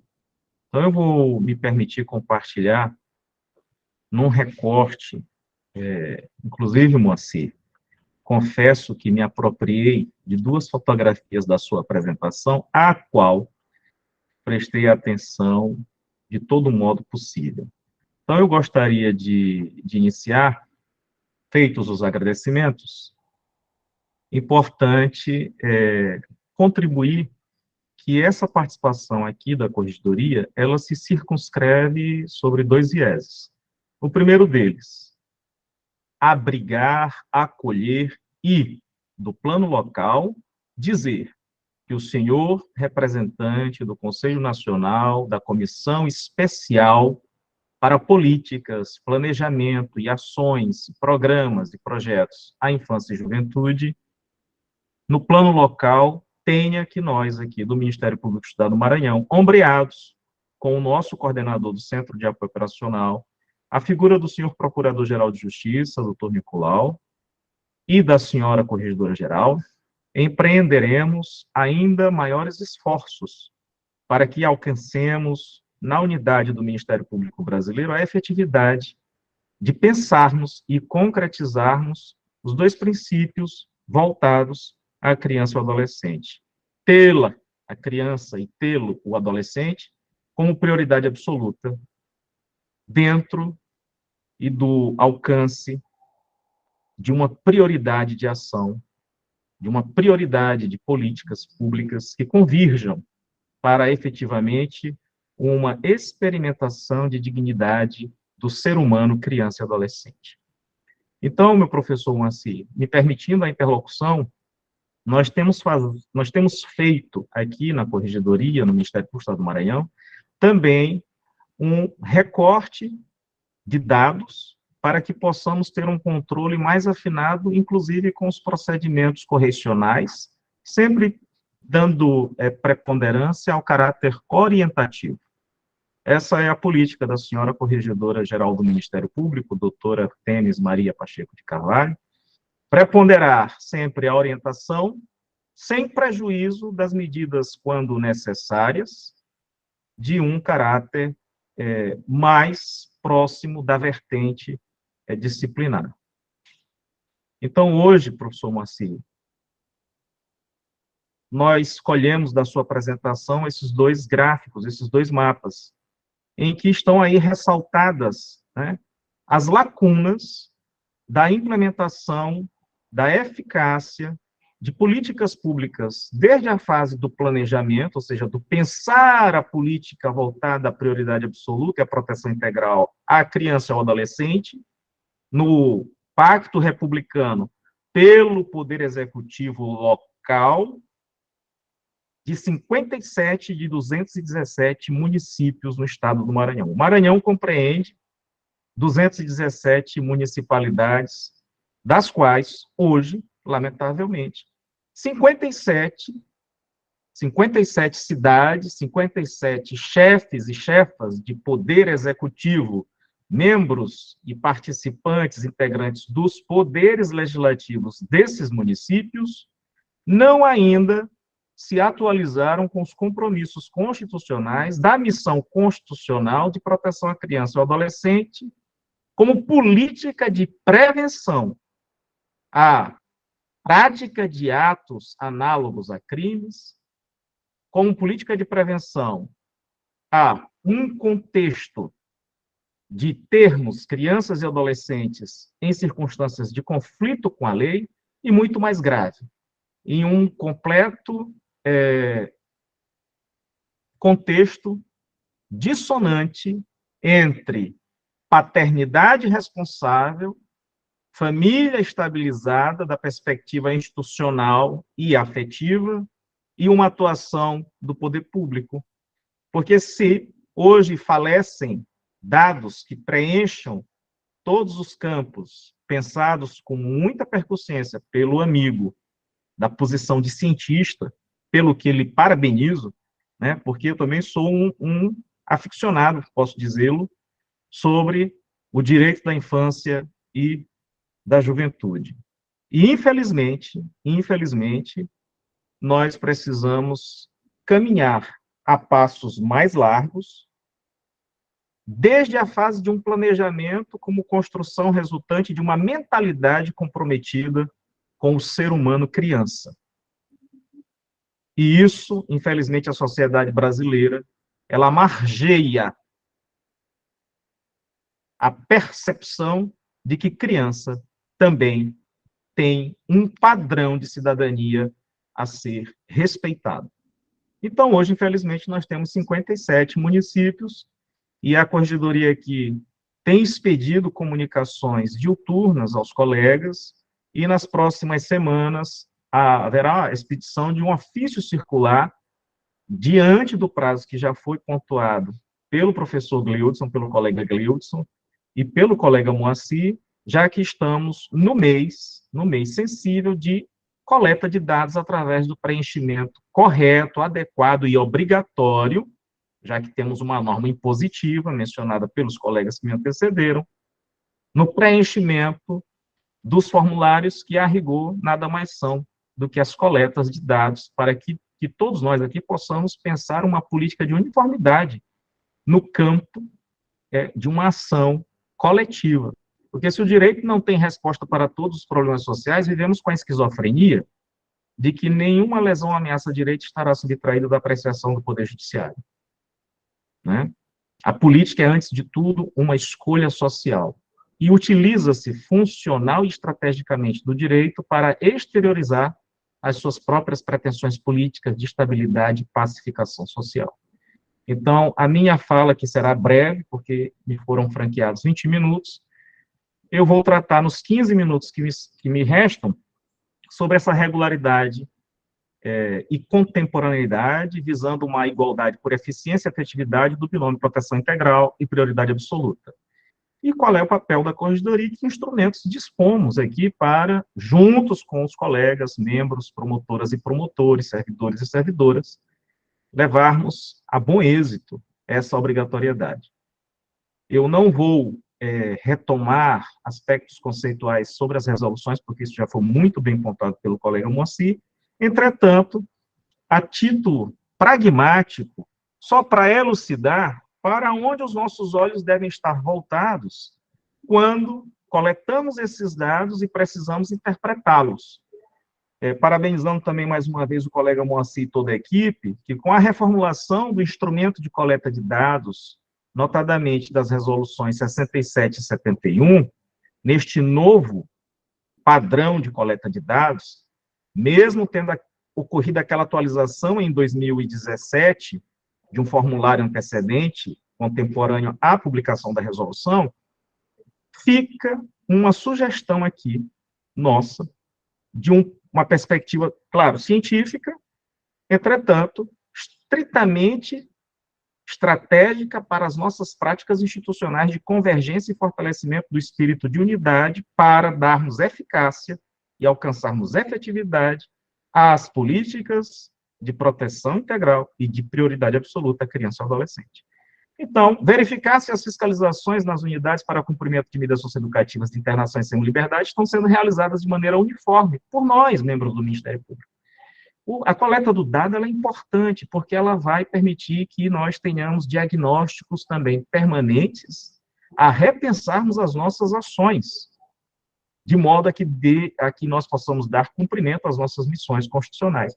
Verificar a situação dos adolescentes que se encontram privados de liberdade em cadeias públicas, porque isto ainda ocorre, e isso não é privilégio do Maranhão, não é? Se nós temos 217 municípios e temos 57 sem absolutamente planejamento para uma política uniforme, presente, permanente e eficiente de acolhimento, de percepção das vulnerabilidades que crianças e adolescentes passam, certamente existe um espaço público que não é o adequado, em que crianças em conflito com a lei, adolescentes em conflito com a lei, eu uso aqui criança, gente, me desculpem, para alguns pode até parecer a tecnia, mas é porque a legislação doméstica, a legislação brasileira, ela vai contrário senso à norma convencional. E como o Brasil tem uma chave hermenêutica no artigo 5º, parágrafo 2º e parágrafo 3º, que diz que a norma internacional, quando ela for melhor a atender o gozo, o usufruto de um direito humano, ela terá primazia sobre uma norma doméstica. Então, a Convenção Internacional de Proteção à Criança diz que criança é qualquer ser humano com menos de 18 anos. Por essa razão que eu insisto aqui, tecnicamente e cientificamente, de considerar que a diferenciação etária brasileira ela é completamente contrária à norma convencional. De todo modo, superadas essas digressões de natureza científica e institucional, sigo adiante. Verificar se o Ministério Público está cumprindo sua atribuição conferida pelo artigo 95. A Corregedoria, ela tem expressamente na nossa lei orgânica, como em todas as unidades de Ministério Público e o Ministério Público da União, as leis institucionais conferem quais são as competências e as atribuições das corregedorias. E são marcadamente de duas naturezas: orientar e fiscalizar pelo correto, estreito, escorreito cumprimento dos deveres funcionais. Então, quando o nosso coordenador do Centro de Apoio Operacional, Dr. Gleudson, hoje, infelizmente, se ressente que colegas que têm legalmente e institucionalmente atribuições adredes às suas titulações de promotores de justiça, órgãos de execução, e não estão, veja lá, efetivamente, não estão cumprindo com a obrigação de dar as informações e coletá-las. Então, isso aqui já é, evidentemente, um afastamento à observância de um dever funcional. É claro que essa atividade aqui, ela tem esta índole, primeiro, de olhar e dizer para o colega que o controle, ele ocorre, que o controle existe. Então, o controle aqui na instituição do Maranhão, na Bahia, no próprio CNMP e na Comissão Específica da Criança e do Adolescente, ele é um controle que ele é multinível, transversal e localizado. Razão pela qual o professor Moacir, nosso mestre, ele já disse, olha, não temos dados completos do Estado do Maranhão. E nós precisamos ter isso em consciência. Agora, qual é o prazo que temos para resolver esse problema? O prazo é até o final do mês de março, que está muito vizinho, e a remessa dos dados até o dia 15 de abril. Não é isso, professor Gleudson? E o Maranhão, assim como as outras unidades do Ministério Público, não tem a opção de dizer, não vou encaminhar o dado. Tá certo? Então, de um aspecto prático, a gente precisa enxergar as negligências. Nós precisamos enxergar os conflitos em ambiente familiar, que representa 15% dos motivos de acolhimento. A drogadição, que representa cerca de 8% dos motivos de acolhimento. Falta de estrutura das famílias para cuidar das crianças. Falta de observância do melhor interesse do menor. Então, esses todos são os argumentos que, convergindo com a finalidade da novel resolução dita pelo professor Gleudson, e não obstante ela seja de 2019, a finalidade da resolução 2004, ela precisa ser densificada exatamente por uma avaliação pela coleta de dados que os instrumentos da resolução 67 e da resolução 71 vão permitir o pensar, o planejar e o repensar e o reavaliar das políticas municipais e da política estadual que são convergentes à proteção da criança e do adolescente. Muito bem. Essas finalidades, como aqui uma indicação para o olhar, fortalecer a rede de proteção. Então, nós, promotoras e promotores, precisamos conhecer as nossas comunidades e sabermos identificar que elementos efetivamente compõem esta rede de proteção à criança e adolescente no município onde o senhor e a senhora atuam. Porque uma coisa não basta coletar o dado que o CREAS informe. Por isso é importante que a coleta seja em loco. A coleta não pode ser via remota. É, ao mesmo tempo, um instrumento quanti-qualitativo. Buscamos o dado e fazemos uma inspeção. Razão pela qual o instrumento é chamado inspeção. E a inspeção, ela tem uma razão operativa. Ela não pode ser distante do local inspecionado, precisa ser no local. Precisamos conhecer os profissionais, precisamos conhecer a população que é atendida por esse serviço e, sobretudo, precisamos fazer uma prévia avaliação sobre a efetividade e a eficiência administrativa do serviço prestado. Então, a gente se ressente muito aqui, professor Moacir, e não é privilégio do Maranhão, muitas vezes porque um plano de atendimento, ele é um cola-copia. E é aí que entra o olhar sensível da promotora e do promotor de justiça, mas, sobretudo, da sua capacidade de interlocução local com os atores da rede de proteção à criança e ao adolescente. A sabermos, o Conselho Tutelar, o Conselho Municipal de Direitos, se simplesmente ele referenda o que o Poder Executivo manda referendar, ou se o Conselho Municipal de Direitos planeja, tem dados, elabora políticas e as submete à apreciação do Poder Legislativo e do Poder Executivo. Então, nós precisamos ter ganhos de eficiência na interlocução e no funcionamento dos atores e das instituições do sistema de justiça. Muitas vezes a gente se equivoca pensando que ator do sistema de justiça é o Poder Judiciário, Ministério Público e Defensoria. Não é. Nós precisamos modificar, professor Gleudson, a percepção do sentido de acesso à justiça na dicção do artigo 170 da Constituição Federal. Uma vida digna é muito mais amplo do que ter acesso ao Poder Judiciário. Porque o direito não tem resposta para os nossos problemas econômicos. O direito, ele pode exteriorizar a escolha política, na forma jurídica, mas o conteúdo da lei, ele é pensado na interlocução, no arquétipo das representações dos poderes públicos republicanos brasileiros. Então, aspectos a serem fiscalizados, a termos aqui pragmáticos também, para um olhar do colega, como sugestão, verificar se as fiscalizações estão sendo realizadas de maneira uniforme, isso faz a corregedoria. Mas aqui, o carro-chefe é se existem programas municipais de atendimento para a execução dessas medidas socioeducativas em meio aberto. E como elas são executadas? Bom, primeiro, conhecer tudo isso é importante. Depois, aqui o professor Moacir me permitir, como ele já mencionou, nos 5 minutos que me restam, só para demonstrar que até hoje, né, nem todos os colegas do Ministério Público do Maranhão acessaram as novas versões dos relatórios. Então, nós precisamos, o CPF do promotor já está no banco de dados do CNMP, é o e-mail funcional, quem ainda não acessou o novo sistema de resoluções, vá em Esqueci Minha Senha, coloque o seu e-mail institucional e você vai receber uma senha atualizada. Entrou no sistema, o seu perfil vai permitir que você enxergue quais são esses formulários.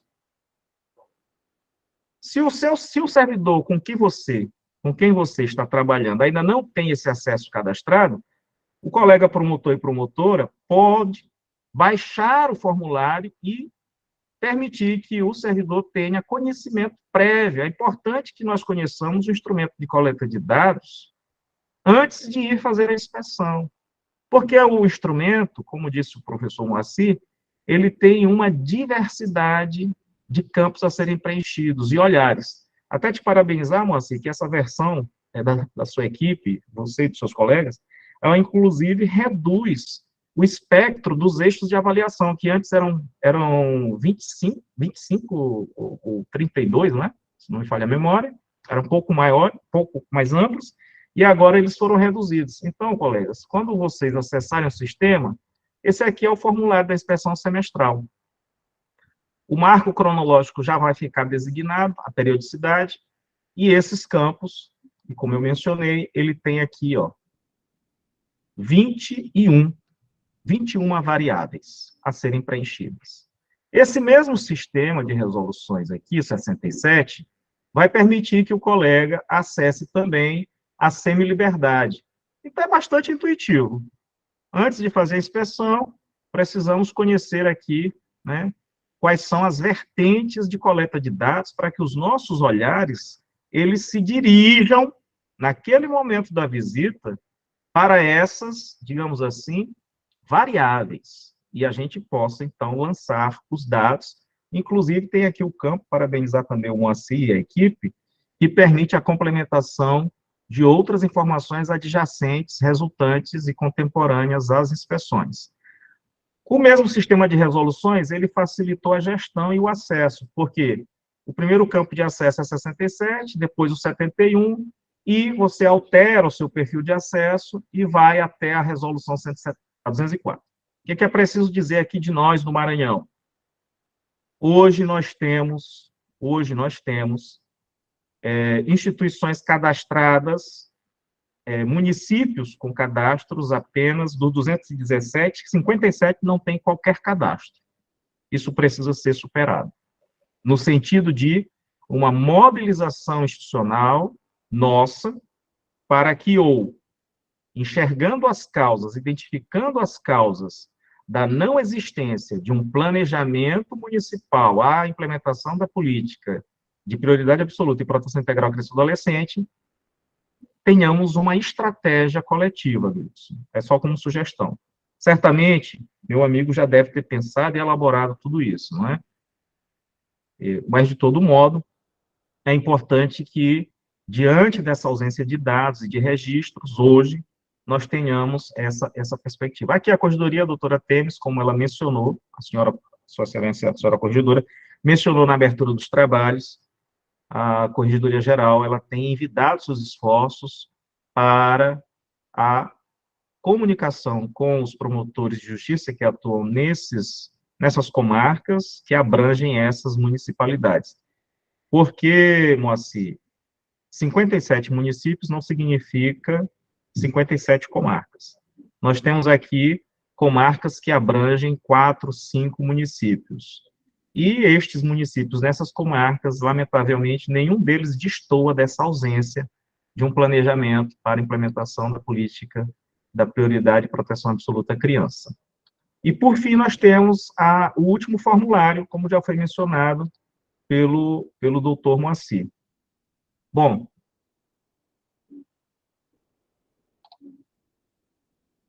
para finalizar, já agradecendo, é dizer que nós aqui na Corregedoria estamos à disposição dos colegas, inclusive para essa orientação local de como ter o efetivo acesso. Quero crer, igualmente, que o colega Gleudson também está disposto e tem atuado nesse sentido. Eu já testemunhei o doutor Gleudson, vi aqui a Corregedoria algumas vezes, não é? Pedir que a doutora Temes, ela se ombreie, e é o que ela tem feito, com as ações do CAOP, da Infância e da Juventude. Uma última observação. Recentemente, todas e todos tomamos conhecimento da implementação de um sistema de coleta de dados da Corregedoria, que é o e-Control.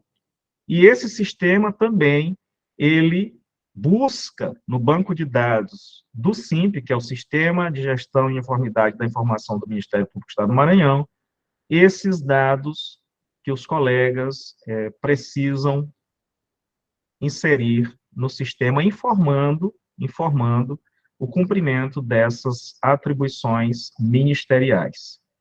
Meu amigo Gleudson, eu acredito que, nesse momento, me colocando à disposição, é o que eu teria para compartilhar, né? Sempre e desde sempre agradecendo ao colega Moacir, mas antes de agradecer, Moacir, dizer que aprendi muito aqui com a sua exposição, certamente, e que é importante, sim, essa interlocução. Parabenizar o amigo e parabenizar o senhor conselheiro, que hoje integra o CNMP, porque ele tem dado, digamos assim, uma nova face à atuação voltada à proteção da criança e do adolescente perante o Conselho Nacional do Ministério Público. Minha gratidão, fico à disposição. Amigo Chay, muitíssimo obrigado, viu, por sua participação. Ouvir o Chay é uma palestra magna, como sempre, né? Ainda mais ele falando pausadamente, né? Como forma de contribuir aí na transmissão do conhecimento através das Libras. E aí é uma conferência magna, inclusive sobre direito da criança e do adolescente. Muito obrigado, doutor Chay, por sua contribuição. Eu vou aproveitar aqui, já que a gente já está avançando para o final do nosso evento e dessa reunião, e eu quero aproveitar a presença do doutor Moacir e do doutor Cássio Guimarães Chaves para trazer alguns questionamentos que foram trazidos, esses questionamentos, para o Centro de Apoio. Queria dizer, doutor Chay, que nós nos ombreamos, sim, com a Corregedoria e temos feito, já fizemos reuniões com a Corregedoria exatamente preocupados no cumprimento desse dever funcional, que muito mais do que o dever funcional dos colegas é fortalecer políticas da infância e da juventude nos municípios, que o grande objetivo final dessas inspeções é o fortalecimento de políticas para a infância e juventude e do aperfeiçoamento do atendimento de crianças e adolescentes aí, eventualmente em conflito com a lei ou que estão em situação de vulnerabilidade social e dependentes aí de um desvínculo com a família natural, certo? Que é o caso das resoluções 71, por exemplo. Então, temos nos ombreado nisso. Também, em razão disso, em relação às medidas socioeducativas, nós já temos um trabalho dentro do CAU da infância, desde 2017, para os planos municipais de atendimento socioeducativo, e isso é um incentivo que nós temos dado e temos avançado no Maranhão com a elaboração desses planos e que veio a ser mais ainda fortalecido com as inspeções das medidas socioeducativas em meio aberto, que foi determinado por meio da Resolução 204. Então, isso veio até a casar e fortalecer essa iniciativa institucional que já tínhamos de orientação para a formulação e ampliação desses planos, e com as resoluções a gente traz um maior fortalecimento, porque quando a gente fortalece essas medidas de meio aberto, a gente impede reincidências, a gente baixa a quantidade de reincidências e ainda, muitas vezes,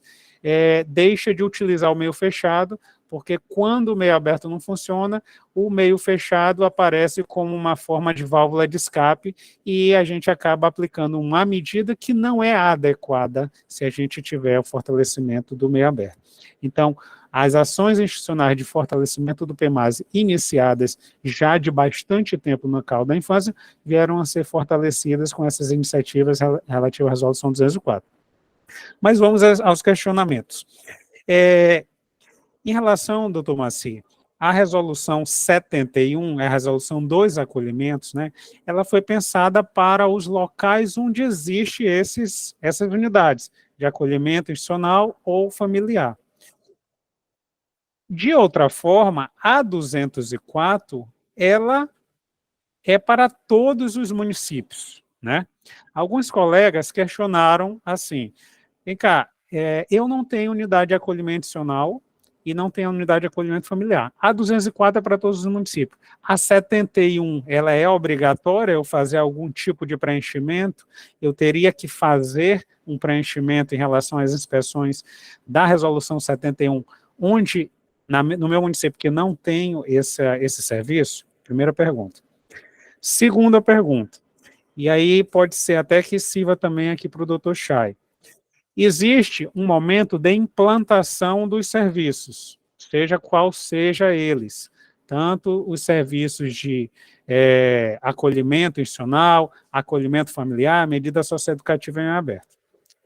Qual o momento em que se torna obrigatório para o promotor de justiça a realização dessas inspeções, considerando que existe uma fase em que o serviço se cadastra, às vezes no Ministério relacionado ao serviço, né, como o Ministério de Desenvolvimento Social, Ministério de Direitos Humanos e Cidadania, certo?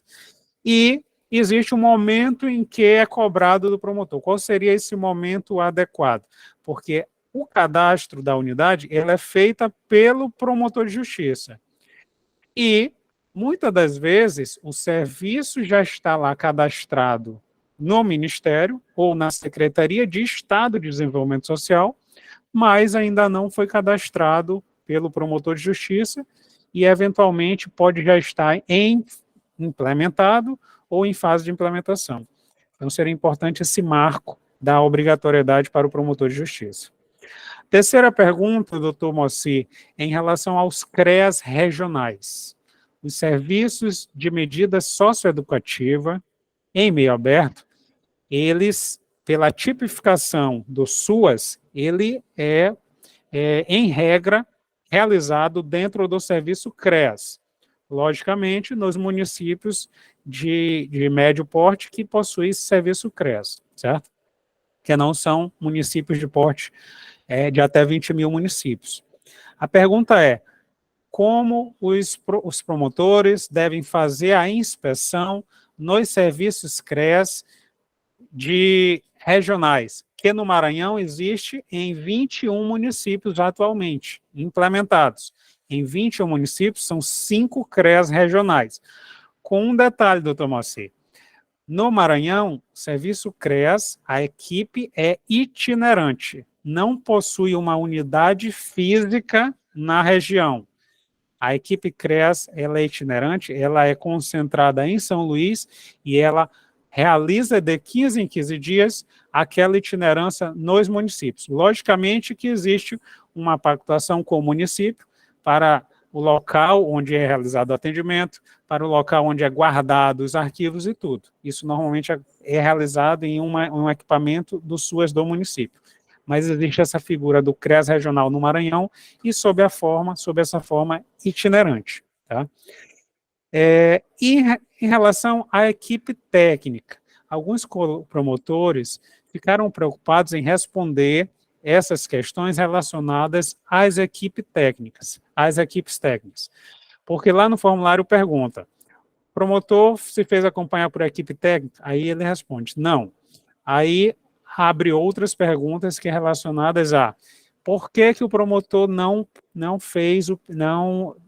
se o promotor pediu para o PGJ, a equipe técnica, se ele não pediu, para ele justificar porque não fez. Surgiu assim, uma certa cautela por parte de alguns promotores de como deveria ser respondido isso. Nessa situação específica, o colega tem equipe técnica dentro da promotoria, certo? Mas ele não se fez acompanhar na inspeção. Porém, ao longo dos anos, em outros momentos, essa equipe técnica possui contato direto com essas unidades fiscalizadas. A pergunta é, que tipo de... até que ponto essa cautela se justifica por parte dos colegas em responder que não, que foram sem a equipe técnica? A gente sabe muito bem que o CNMP está buscando a qualificação das inspeções por meio das equipes técnicas. Essas as minhas perguntas direcionadas ao doutor Moacir.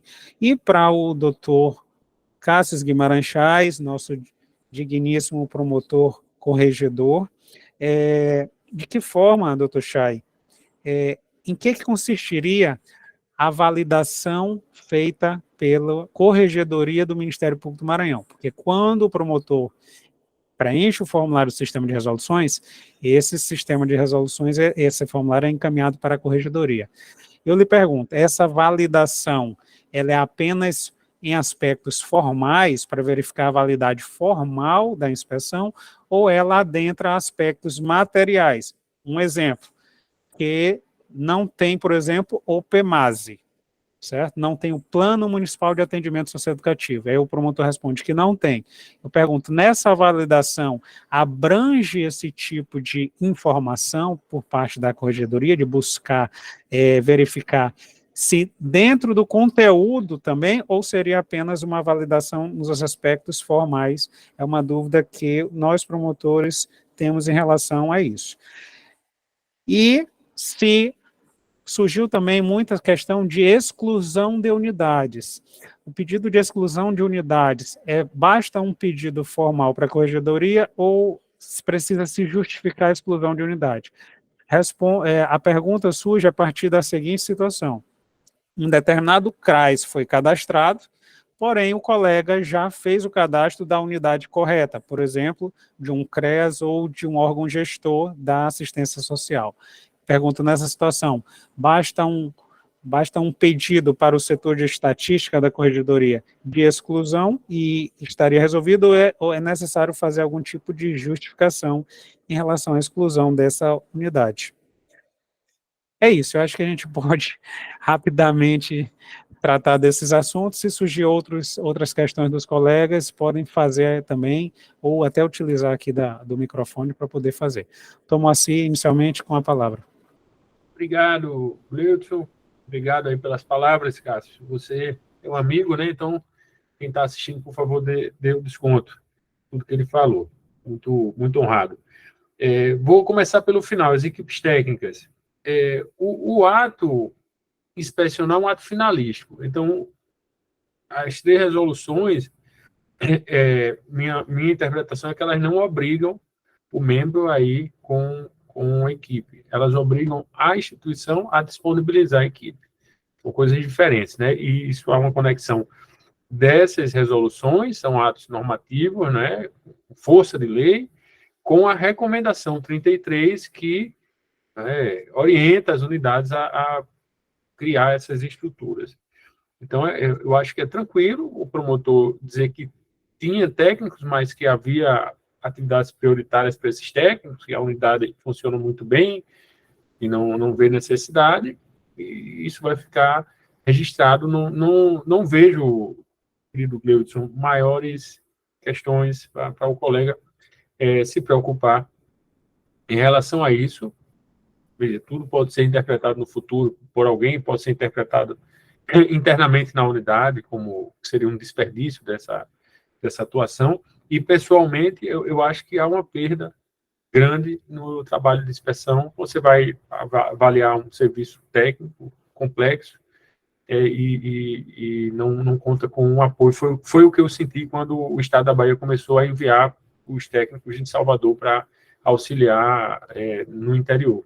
O relatório veio com muito mais qualidade e as melhoras são questões que nosso olhar não é tão acurado, né, quanto o olhar de um assistente social, quanto o olhar de um psicólogo, de uma pedagoga, para perceber esses problemas. Então, é isso, né? A gente tá com a expectativa grande de receber mais as informações sobre as justificativas que as unidades deram para não fornecer, não é, o apoio técnico, que essa realmente é uma questão mais cara para o CNMP, já que a norma obriga, né, traz um dever para o que seria a administração, o PGJ. Mas, então, é isso sobre as equipes, sobre o CREA regional. Infelizmente, a resolução 204 ela é omissa em relação a isso, ela não foi pensada para a situação do CREA regional.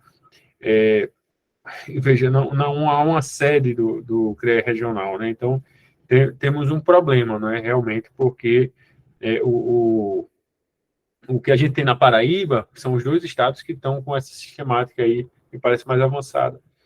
Paraíba e Maranhão, os CREA regionais. Na Paraíba tem uma sede, né? Então, você tem 3 comarcas, e aí você tem um município maior que agrega todas. Então, obviamente, o promotor que atua na sede, ele precisa fazer essa inspeção naquele local, né? E colocar nas observações que é um CREA regional, que aquele quantitativo não se refere só ao seu município, né, que ele vai declarar isso com o município.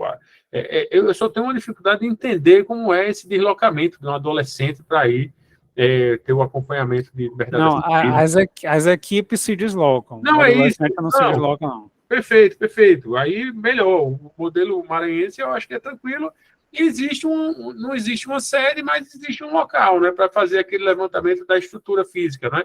Deve ser o CRAS ou a sede da Secretaria de Desenvolvimento Social, né?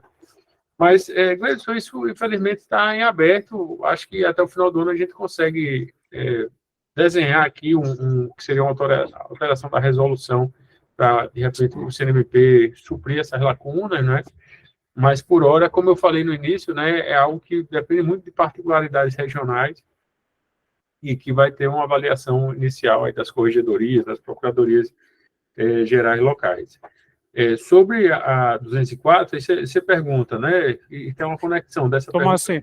Pois não, Permita só uma parte, já para aproveitando que os colegas estão aqui, tem vários colegas presentes, nessa situação, no ano passado, no ano passado, quando os colegas foram fazer, de CREAS regional, orientamos no sentido do colega ir até fazer contato com a equipe do CREAS regional, tem um coordenador do CREAS regional, então fazer em contato com a equipe do CREAS regional e marcar a inspeção no local quando a equipe estiver no município.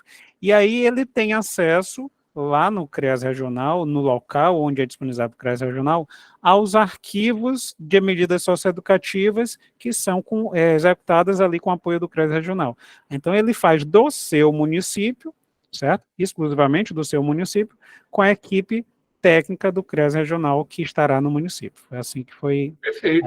Acho uma excelente saída e acho que provavelmente municípios menores tem a sistemática do CREA regional, mas ele oficia e chega uma resposta dizendo que não tem nenhum adolescente nos últimos 12 meses, não tem ninguém cumprindo, aí vai ser usar aquele formulário, digamos, mais enxuto, né? Só declarando basicamente isso e declarando como está o plano municipal de atendimento socioeducativo, e aí vai para a parte final, e como eu falei, é uma parte final tranquila.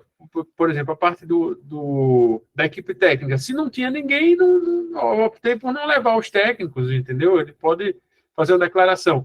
E a parte mais importante é o que ele fez em relação a isso, né? O município não tem plano ainda.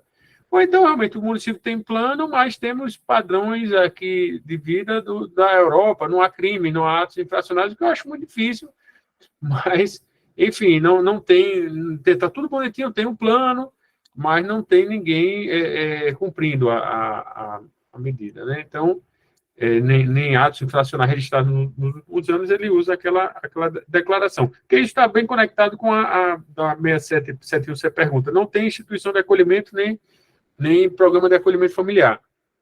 Isso é algo que, assim, eu penso em propor ao conselheiro, a gente teria um formulário bem enxuto para essas situações da convivência familiar e comunitária, para a gente ter controle também dos planos municipais de atendimento, mas isso está no plano das ideias, não tem nada nesse sentido. Ou seja, se não tem programa, não tem instituição, não cabe inspecionar, nem internação, nem semi-liberdade, principalmente porque é uma questão bem mais custosa para os municípios, e inclusive a atribuição do Estado. Mas, em relação a 204, a interpretação que foi dada à resolução pelo conselheiro Rogério Varela, e um diálogo também interno com a equipe da CIE, foi que todos os municípios precisam enviar dados, pelo menos esse órgão gestor, né? Porque existem municípios com 2, 3 serviços, mas se não tem nada, ele precisa, digamos, fazer uma declaração de isento, né? E fazer essa informação básica para o Conselho Nacional. Foi o que eu falei no início da minha apresentação. Alguns colegas disseram, se eu fizer, eu estou fraudando, eu estou dizendo que tem um programa que não tem.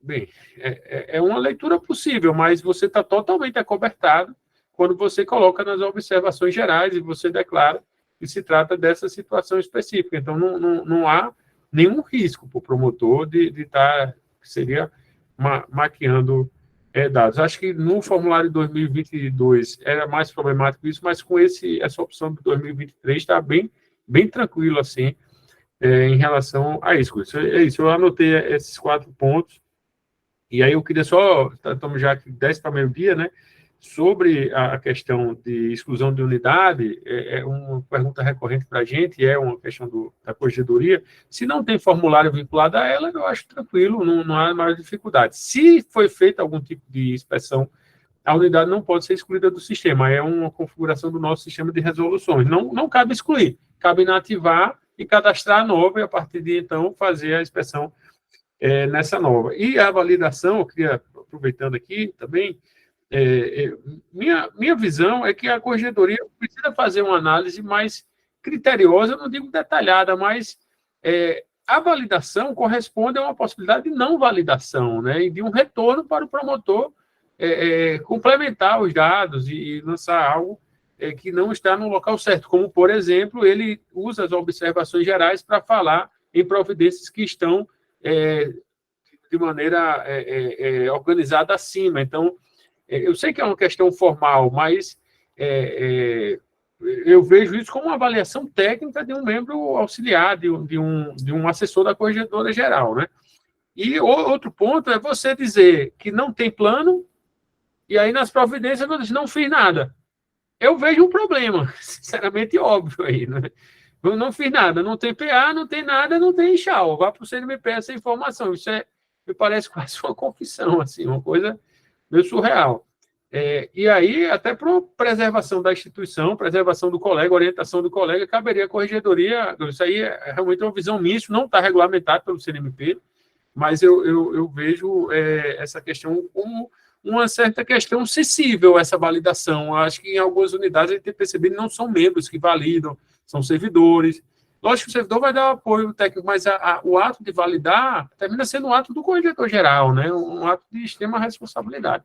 Então, peço perdão aí por ter invadido sua área, meu querido amigo Chay, mas estou trazendo essas ideias aqui com o intuito de contribuir, como foi muito bem falado, né? Porque a ideia aqui, o propósito é que a criança e o adolescente, as crianças brasileiras, usando a adequada denominação, né? Como muito bem explicado pelo colega Chay, que essas pessoas tenham acesso a serviços de qualidade que possam fazer a diferença em suas vidas. É esse o nosso propósito. Obrigado, Moacir. Obrigado aí. Ainda deu um complemento aí importante para o colega Chay aí. E eu só queria registrar para quem que puder fazer o registro da sua presença no link que está no chat, tá? É muito importante. Quem fizer o registro da presença também recebe o certificado, e também para a gente contabilizar aqui, já que estamos falando aqui dos registros, de contabilizar, né, para a gente fazer também nos registros junto à Escola Superior do Ministério Público, o registro de presença de todos. Então, o link está no chat, confiram lá e cliquem e registrem sua presença. Então, Cássio Guimarães Chay, Você, Bom, Vossa antes Excelência, de com a mais palavra. nada, obrigado, e dizer ao meu amigo Moacir que as minhas palavras, certamente, professor, não são em conta da nossa amizade, é por conta da sua técnica. Agradeço aqui, o espaço é de todos nós, meu amigo Moacir. Momentaneamente, estou exercendo essa função de ser assessor junto à Corregedoria Geral. Mas pensarmos a instituição é um dever e é um espaço legítimo para todos os membros integrantes do Ministério Público e servidores e servidoras. Mas me permita, nessa nova confecção dos instrumentos de coleta de dados, Gleudson, é importante lembrar que, se a metodologia organizacional do Serviço de Referência Apoio Familiar, dentro do esquadro da política convergente do Estado ente federado Maranhão e suas municipalidades, esta política voltada à criança e ao adolescente, ela usa o instrumental organizacional da estratégia regionalizada, não quer dizer da ruptura existencial geográfica.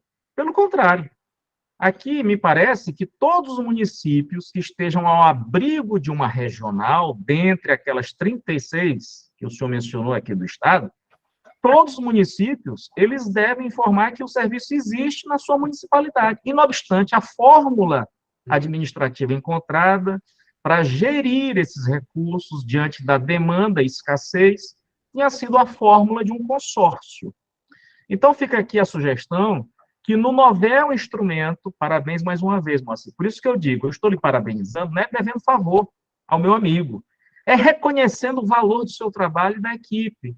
Os instrumentos anteriores, até o semestre passado, eles claudicavam em relação a essa fluidez de como a informação pudesse ser trabalhada no corpo do instrumento de coleta de dados. Mas olha aqui, o relatório da Resolução 67 de internação, ele tem 3 passagens que cuidam da identificação do CREAS.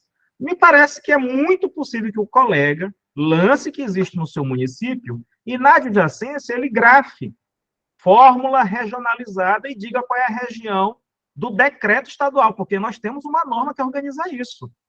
Tá? Isso não prejudica. Me permitam. O de semi-liberdade, da mesma maneira, ele aparece por 3 vezes. Agora, os formulários da 71, olha que interessante, professor Moacir, o senhor não falhou, não. O senhor previu. Aqui, Programa de Acolhimento Familiar Técnico Operacional, município ou região? Sim. O município está aí. Se o colega quiser descer a minudência de como o público que se origina do seu município ele é atendido, então ele que faça uma descrição percussiente no campo próprio das observações que está disponibilizada ao final do relatório. Aqui. O colega pode lançar tudo o que ele queira. Então, meu amigo, mais uma vez, não é fazendo favor, é reconhecendo o seu trabalho. Porque foi orientado, me parece, diante da perspectiva exatamente de quem exerce uma função normativa. Somos incapazes de prever todas as possibilidades de vida. Por essa razão, fica uma abertura estratégica instrumental que outros dados adjacentes, correlatos, transversais possam ser sinalizados pelo interessado. No formulário do 204, também tem CREAS. Mas olha que interessante, o senhor colocou bem aqui, outros. Então, que o colega assinale o CREAS e nos outros ele complemente a informação. E ele pode fazê-lo, mais uma vez, destacando lá nas suas observações ao final. Tá certo? De todo modo, se no futuro próximo a taxonomia incorporar a figura metodológica da política regionalizada, ótimo. Se não o fizer, me parece que não há prejuízo. E aí, professor Gleudson, como já antecipou o colega Moacir, de fato, o controle ele não pode ser meramente formal no campo da validação. O instrumento de correção do provimento revisto lá em 2015, que foi atualizado em 2020, posteriormente em 2021 e 2022, nós temos no instrumento chamado relatório simplificado, a coleta de 71 campos de dados. Os quesitos 48, 49, 50, 51 e 52 do instrumento do provimento de correições, que todos nós temos conhecimento, notadamente, os quesitos 50, 51 e 52, eles informam, eles são uma abertura para o colega que tem essas atribuições, exemplificadamente, infância e juventude, insiram ali as suas contribuições institucionais, as suas atuações. Agora, quando o colega, diante de um formulário desse de coleta de dados, afirma que inexiste a política, nós temos um grave problema. Não é só um sério problema, não. É um grave problema. Porque a política voltada à criança e ao adolescente não é uma opção do Poder Executivo, nem do Legislativo, nem do Ministério Público, nem do Judiciário. É uma obrigação constitucional. Então, pensar a política de uma perspectiva da arquitetura republicana desse direito fundamental é, antes de tudo, um dever. Por isso que o professor Moacir usou até a metáfora, aspas, é uma preocupação. Não, professor Moacir, além de ser uma preocupação, é uma gravidade. Então, a gente precisa já nominar exatamente as coisas como elas são. E aí, Centro de Apoio Operacional, Procuradoria-Geral, Corregedoria, juntos, precisamos, efetivamente, dar uma densidade concreta a um dos vieses do planejamento estratégico institucional, dentro da nossa visão de Ministério Público, ao cumprimento das missões do Ministério Público e a fórmula tática e estratégica que vamos implementar para realizar o usufruto desse direito. Então, se a política ela não está inscrita, não está extravasada na forma do direito, é urgente que medidas consensualizadoras, ou através de um termo de ajustamento de conduta, ou através de um diálogo interinstitucional com o Poder Executivo, o Poder Legislativo e Ministério Público e sociedade civil organizada, ponham visibilidade a essa ausência de uma política formalizada.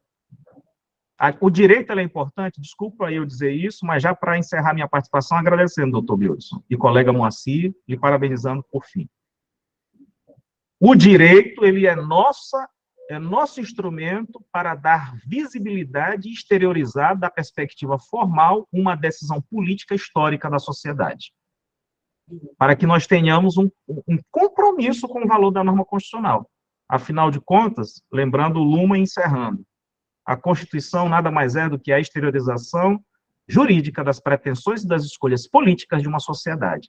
Ou temos essa escolha como pauta e prioridade, ou vamos continuar ignorando, como temos ignorado muitas outras coisas relacionadas aos direitos fundamentais, dessacralizando a dignidade, inclusive, das mulheres, perpetuando violências institucionais, misoginias, sexismos, etc., etc., etc. Ou identificamos que a violação ela existe e combatemos, ou simplesmente continuaremos naturalizando esse estado de coisas inconstitucionais, nas palavras do Ayrton.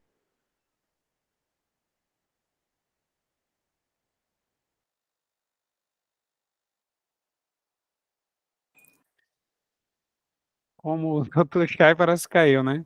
Então, ele já estava finalizando ali.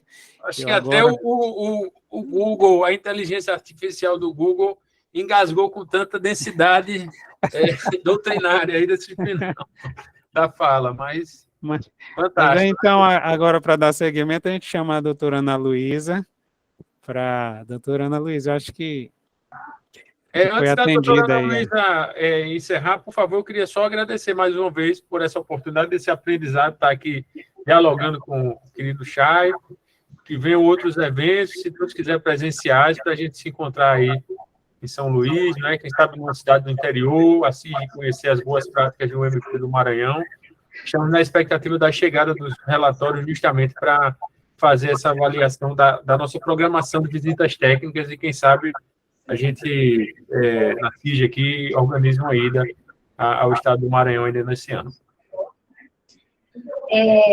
Bom, eu em nome da escola, eu só queria dizer que foi um prazer enorme ouvi-lo, né? Nós tivemos aqui duas, e ouvir o doutor Cássio Guimarães Chay, nós tivemos duas palestras, como bem disse o doutor Gleidson, duas palestras magistrais aqui, né? E eu creio que isso enriqueceu e muito, né, digamos, o conhecimento, a visão dos colegas e dos servidores sobre essa questão importantíssima, né?